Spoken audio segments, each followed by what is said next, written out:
Hey, fellow mathematicians. Welcome to the podcast where math is figure-outable. I'm Pam. And I'm Kim. And we answer the question, if not algorithms, then what in the world are we supposed to teach? Hey, Pam, before we start for today, remember how we asked listeners to share a mathy thing that one of their friends does? Mm-hmm.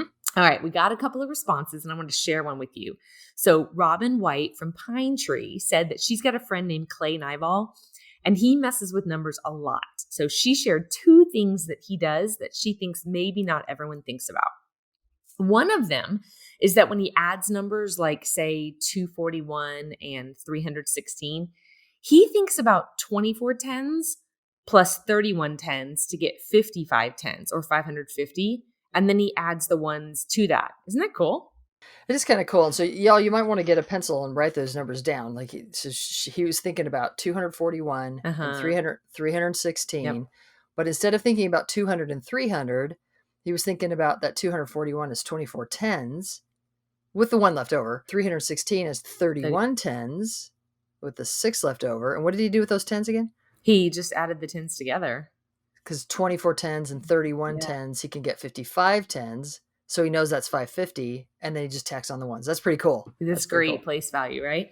Cool. So what's the other one? She also said that they had a conversation where he sometimes just comes up with an idea and then finds a lot of examples to test his theory to prove or disprove it. It's kind of like the Wonder Game. So he just, something will pop in his head, and he just runs through a bunch of numbers to just see if his theory is correct or not. Pretty cool. Yeah. So shout out to Clay, and thanks, Robin, for suggesting Clay. So if you have someone you'd like to shout out that does some mathy things, we'd love to hear from you. So send them on, and then we'll give a shout out to your friend. All right, so we have some other exciting news. We've just posted video of problem strings on the website. Woo! So you may know that my favorite instructional routine is called problem strings because it is the coolest ever. It's the least used out there, but it's so powerful as a way of helping construct relationships in the learner's head. So you've been asking for video of real teachers and real kids, and we have made it happen. So head on over to the blog at mathisfigure-outable.com. Not only do we have the video posted, but we're also posting whole write-ups with teacher instructions so you can facilitate those strings in your own classroom. Very exciting, and we're thrilled to be putting that out. Yeah, it's going to be such a great resource. Okay, so on to today's episode. Today, Pamela, we are talking about the ever-confusing models and strategies. It's not a new topic, right? There's been a lot of conversation around this topic. I mean, so you say it's not a new topic. It's not for us. We've been talking about it for a while, but often when we meet teachers, it's something that they really haven't thought about. We've been posting for a while on social media some graphics that ask people, you might have seen them on Twitter or Facebook or Instagram, but ask people whether the examples they see are two models, two strategies, one of each. And what we found is that not only are parents confused about the difference between a model and a strategy, lots of teachers are too. Even though the standards call for different models and strategies, we've got a lot of confusion out there about the difference between them and how we can use them to better teach real math. So how can we help teachers and parents? Yeah. So in today's podcast, we're going to define models and strategies, and let's start there. And then we'll talk a bit more about how we can use them better. So Let's start with definitions. So first of all, Kim, what is a strategy? Okay, right. So a strategy is going to be the way that you mess with numbers. It's how you solve the problem, the relationships that you use in your head. Okay. So if a strategy is how you mess with the numbers, then what's a model? The model is the way that you represent those relationships that you've used. It's a way to represent to others what's happening in your head so that you can communicate the mathematics. It's kind of the picture of what's going on. Yeah. All right. So we'll do a podcast later on the word model in math because there are a lot of different ways that word is used. But today, to parse out the difference between strategy and model, we're going to really focus that the strategy is how you mess with the numbers. And the way we're talking about model today is that it's what your strategy looks like, the way you've represented how you mess with the numbers. And I think what's so confusing for so many people is that given a problem, you can solve it with a few different strategies. And each of those strategies can be represented with a couple different models. And so it's kind of like, what's going on? Yeah, exactly. So let's give some examples. Sure. For example, if you're going to solve an addition problem, and y'all, if you want to get a paper and pencil out to sort of follow along with the relationships, this might be a time to do it. So if you're solving an addition problem like 48 plus 36, 48 plus 36, you could, in fact, you might want to pause the podcast and actually solve 48 plus 36 and then come back and hear some different strategies. We always like to have people mess with the numbers before we ever superimpose someone else's strategy. So for the problem 48 plus 36, you could think of the strategy that we describe as add a friendly number. You could start with the 48 and say to yourself, instead of adding the 36, I'm just going to add a friendly 30. So 48 and 30, that's 78. And now I've still got that 6 hanging around. So 78 and that 6, let's see, that's 84. So you could think about that 48 plus 36 as adding that friendly 30 first. That's the strategy, add a friendly number. I can say that with words. I can write it with equations. I can represent the relationship on an open number line, which is the one we prefer, especially with beginning learners, because the open number line is so nice to show those relationships. It makes that thinking really visible. What would that look like? With the strategy I just used, I'd write down the 48, and then I would draw a big jump of 30. And I would write down that we got to 78, right? And then I would say, okay, I still have that leftover 6. And so then I might add the 2 to get to 80 and then the leftover 4 to get to 84. But the big point of that strategy is that we added a friendly number. And the model that we used was an open number line. Sure, but you could also solve that problem 48 and 36 by using something that we call get to a friendly number, right? That's how I'm thinking about it. So like 48 plus just a little 2 would get you to a friendly 50.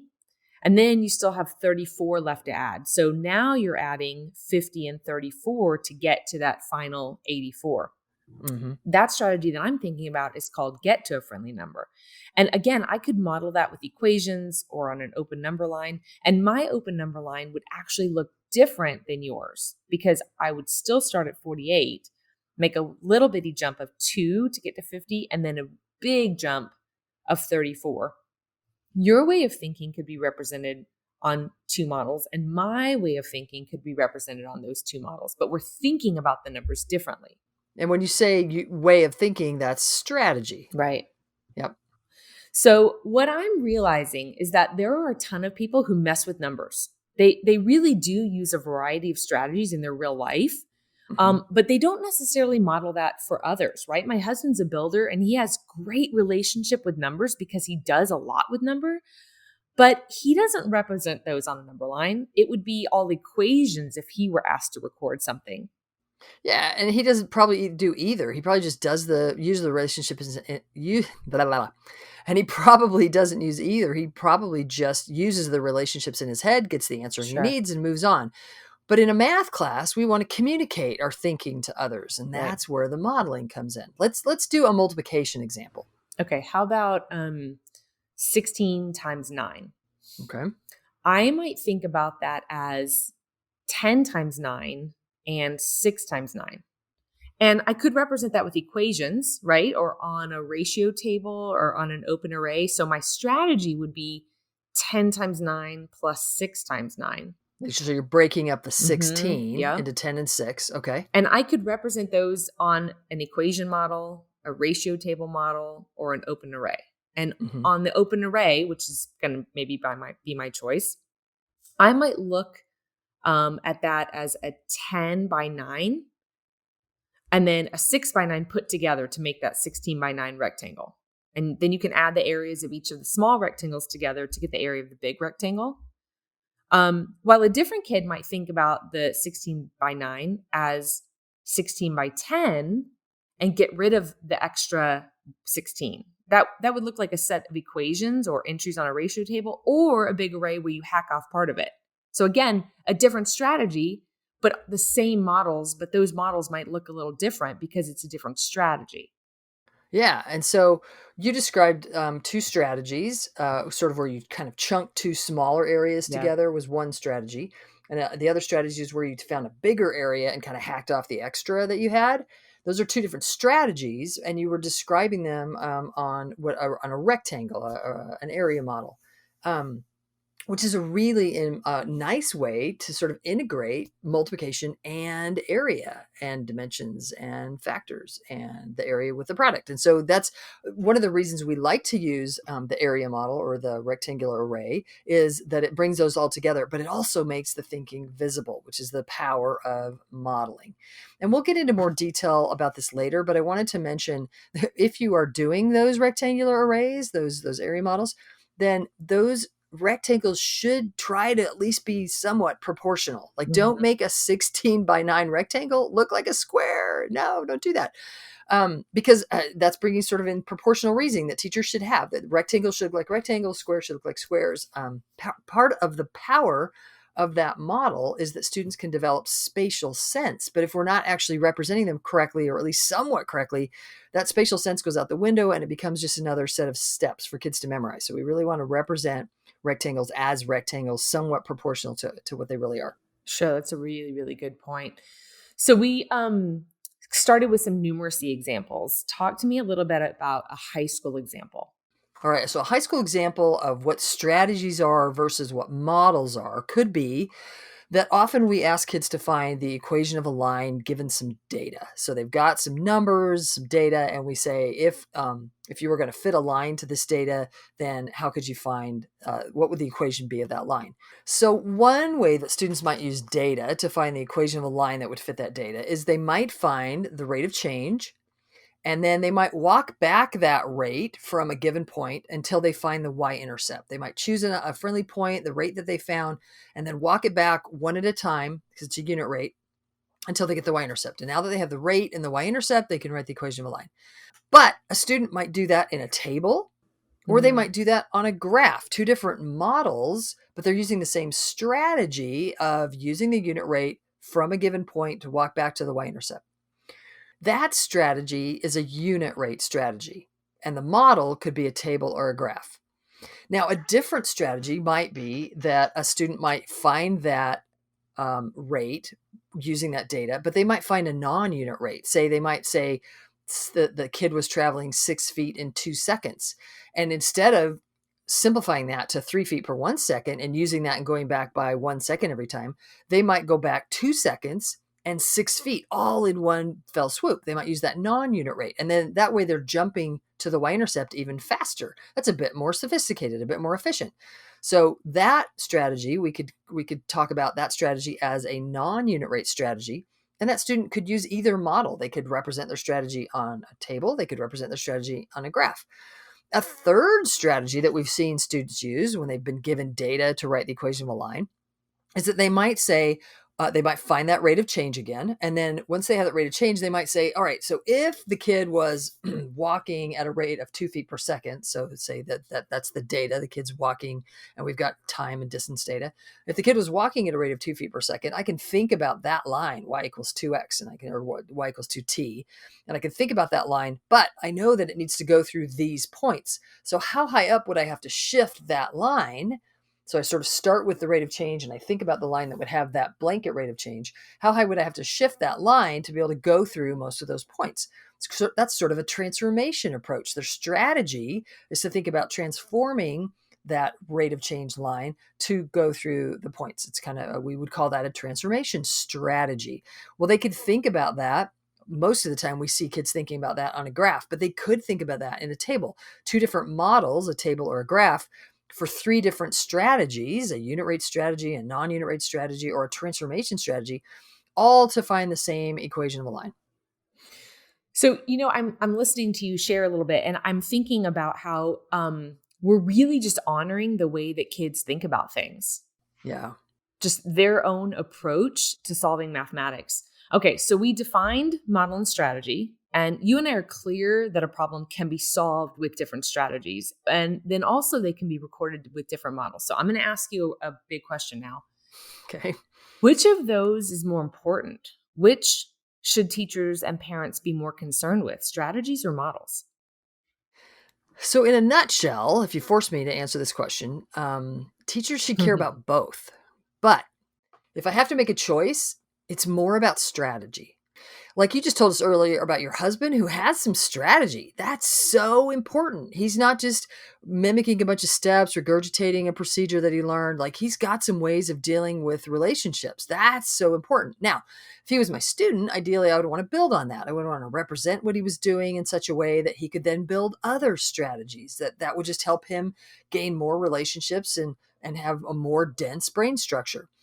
So models can help bring the thinking forward, make it visible so more students can pick up on that particular strategy. More students get more dense, they own more relationships. But it's those relationships, that's the strategy. So models are important in communicating what the strategies are doing. It's kind of like that models aren't going to do us a lot of good if we don't have a variety of strategies. Yeah, totally. The thing that we do in our heads, the strategy, the way that we represent it, can totally take longer than doing it in our head. So, of course, it might take longer to put it on paper. You might have seen some social media stuff that's sort of poking out, like, why are we doing this new math stuff? Look how long it takes. But in reality, it might not have taken very long to do in your head at all. It just takes Yeah. longer to put it on paper. But part of mathematizing and mathematics is community, and it's communicating our thinking, posing solution strategies, and defending our choices. Oh my gosh, the social media stuff just makes me crazy, right? When they make fun of how long it takes to represent your thinking, I want to yell at the screen and go, of course it takes time to communicate, but what's going on in my head is so much quicker. So, when you ask a student, how did you solve that? And you hear a student say, I did a number line, I did an array. This shows that the student thinks we mean the model, not the way they're thinking, the strategy. So we can help this confusion by pushing back and saying, "Oh, I see your number line, I see your array, but what did you do with the numbers? Right. How did you use the number line? How did you use the array? How did you mess with the relationships?" Let me help you represent that if need be, if they need to help it. But it's focusing on not that you did a number line, but how did you use the number line? Not that you did an array, but how did you use the array? Mm. It's a little challenging to talk about strategies and models without having some visuals, but we wanted to start the conversation here. Right. If you want to learn more, you can check out the blog on Pam's website, mathisfigureoutable.com, for a blog on strategies versus models. And if you're a leader helping teachers, you will especially want to check out our card sorts that help clarify the difference between a variety of strategies and models. Please join us on Wednesday on your favorite social media for Math Strat Chat to talk about models and strategies with other teachers and parents. And also, if you'll like our podcast and give us a review, that would be fantastic. So thanks for joining us today. We've had a lot of fun talking about models and strategies. If you're interested to learn more math and you want to help students develop as mathematicians, then the Math is Figureoutable podcast is for you, because math is figureoutable.